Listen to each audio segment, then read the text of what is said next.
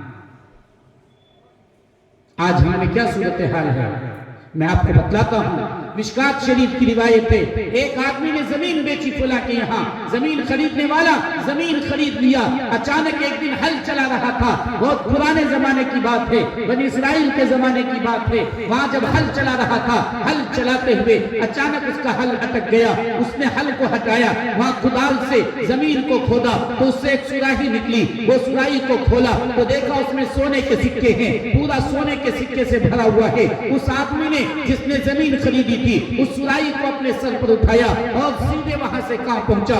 اس آدمی کے گھر پہ پہنچا جس سے اس نے زمین خریدی تھی۔ زمین بیچنے والے کے دروازے پہ جا کر دروازے پہ دستک دیتا ہے اور اس کو کہتا ہے کہ دروازہ کھولو۔ جب وہ دروازہ کھولتا ہے اندر جاتا ہے، کہتا ہے میرے سر سے سراہی اتارو۔ وہ سراہی نیچے رکھی جاتی ہے، سراہی جب نیچے رکھتا ہے کہتا ہے دیکھو اس میں سونے کے سکے ہیں، یہ تمہاری زمین سے ملی ہے، میں نے تم سے زمین خریدا تھا، میں نے تم سے زمین خریدا تھا، میں نے تم سے سرائی نہیں خریدی ہے، میں نے تم سے سونے کے سکے نہیں خریدے ہیں، اس لیے اے زمین بیچنے والا یہ سرائی تمہاری ہے، یہ سونے کے سکے تمہارے ہیں، زمین تو میری ہے چونکہ میں خرید چکا ہوں، لیکن سرائی میں نہیں لے سکتا، سونے کے سکے میں نہیں لے سکتا۔ مسلمانوں ذرا سینے پہ ہاتھ رکھیے اور یہ سوچئے کہ وہ خریدنے بیچنے والا کیا جواب دیا ہوگا۔ ہم ہوتے تو فوراً سراہی اٹھاتے اور اپنے گھر میں اندر رکھ لیتے کہ واقعی بات ہے کہ سونے کے سکے ہمارے ہیں، لیکن وہ بیچنے والا کہتا ہے اے میرے بھائی نہیں نہیں، میں نے زمین جب تمہارے یہاں بیچ دی تو زمین میں جو درخت ہے،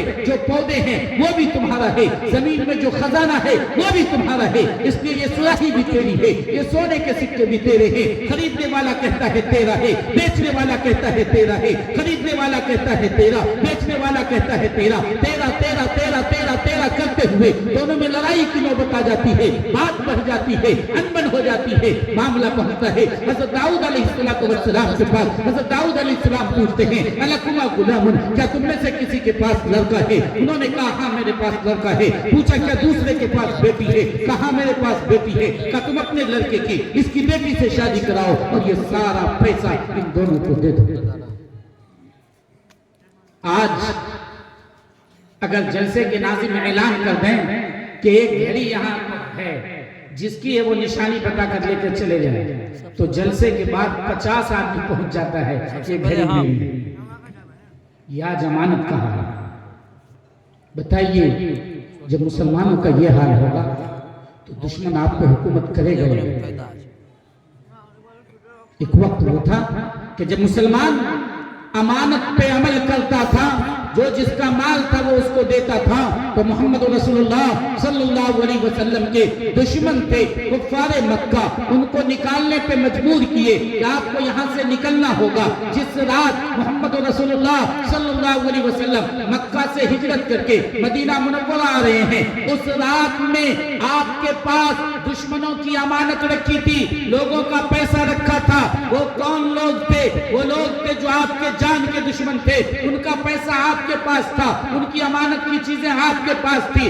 آپ نکلنے سے پہلے حضرت علی کو اپنے بستر پر لٹاتے ہیں اور کہتے ہیں تم یہاں لیٹ جاؤ، صبح کو جن جن لوگوں کا پیسہ ہے، جن جن لوگوں کی امانتیں ہیں ان کے گھر میں پہنچا دینا، پھر تم مدینہ آنا، اس سے پہلے مدینہ نہیں آنا۔ آپ اندازہ لگائیے، ایک وقت وہ تھا ہم اس نبی کے ماننے والے ہیں، ہم اس نبی کے دیوانے ہیں جن کے پاس دشمن بھی اپنی امانت رکھتا تھا اور جو اپنی جان کی اپنے بھائی حضرت اپنے چچا زاد بھائی حضرت علی اور اپنے داماد حضرت علی کی جان کی پرواہ کیے بغیر تمام چاروں طرف سے لوگوں نے تلوار سے گھیر رکھا تھا آپ کے گھر کو، لیکن آپ نے اس کے باوجود حضرت علی کو کہا بستر پر لیٹ جاؤ، چونکہ لوگوں کی امانت پہنچانی ہے، لوگوں کا پیسہ نہیں مارنا ہے، لوگوں کے روپے نہیں لینے ہیں، اس لیے آپ نے جان کی پرواہ کیے بغیر بستر پر لٹا دیا اور آپ وہاں سے مدینہ چلے گئے۔ مسلمانوں آج صورتحال کیا ہے کہ 100 روپے میں آپ کا ایمان بکتا ہے، 500 روپے اور 1000 کے نوٹ، اور اگر 2000 کا نوٹ مل گیا تو آپ کے ووٹ بدل جاتے ہیں، آپ کو ووٹ ادھر دینا چاہیے آپ ادھر جا کر دیتے ہیں، آپ کو ووٹ یہاں دینا چاہیے وہاں دیتے ہیں۔ مسلمان آج ڈگرے کا بیگن بن گیا ہے، بغیر پیندے کا لوٹا ہو گیا ہے، جو چاہتا ہے اسے اپنی طرف کھینچ دیتا ہے، جدھر چاہتا ہے وہ ادھر چلا جاتا ہے، وہ پیسوں پہ بک رہا ہے۔ ایمان تو پیسوں پہ نہیں بک سکتا تھا، ایمان تو پوری دنیا ایک طرف ہوتی، ایمان ایک طرف ہوتا۔ ایمان تو وہ تھا کہ جس کے لیے صحابہ کرام رضوان اللہ علیہ مجمعین نے اپنی زمین چھوڑی، جائیداد چھوڑا، مال چھوڑا، گھر چھوڑا، وطن چھوڑا، تنہے تنہا اپنے جان کو لے کر، اپنے بدن کو لے کر، اپنے دین اور ایمان کی حفاظت کے لیے مکہ کو چھوڑ کر وہ مدینہ منورہ چلے گئے۔ لیکن آج صورتحال کیا ہے کہ ہم ایمان بیچ رہے ہیں، ہم ایمان بیچ رہے ہیں۔ آج صورتحال یہ ہے کہ بھائی بھائی سے جھگڑا کر رہا ہے، کتنے کے بدلے ایک بالش کی زمین ہے، یہ کہہ رہا ہماری ہے، وہ کہہ رہا ہماری ہے، کتنے کے بدلے مشکل سے ایک کٹھا یا ایک پاؤ زمین ہوگی، اس ایک پاؤ ایک ڈسمل یا آدھی ڈسمل زمین کے لیے ایک بھائی دوسرے بھائی پہ کیس کر دیتا ہے، اور کیس کا فیصلہ کب آتا ہے؟ 40 سال کے بعد جب فیصلہ آتا ہے، جب دونوں سے پوچھا جاتا ہے کہ کتنے پیسے خرچ ہوئے،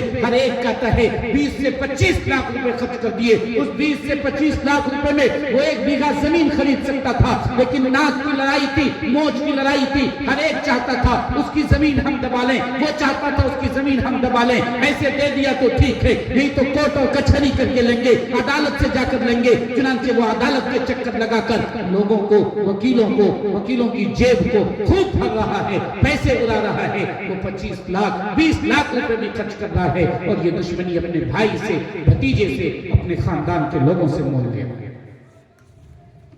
مسند احمد بن حنبل کی روایت ہے، حضرت انس فرماتے ہیں کہ اللہ کے رسول صلی اللہ علیہ وسلم جب بھی تقریر فرماتے تھے تو آپ کہتے تھے لا ایمان لمن لا امانت لہ، اے لوگو اگر تم میں امانت داری نہیں ہوگی تو تمہارا ایمان کامل نہیں ہو سکتا۔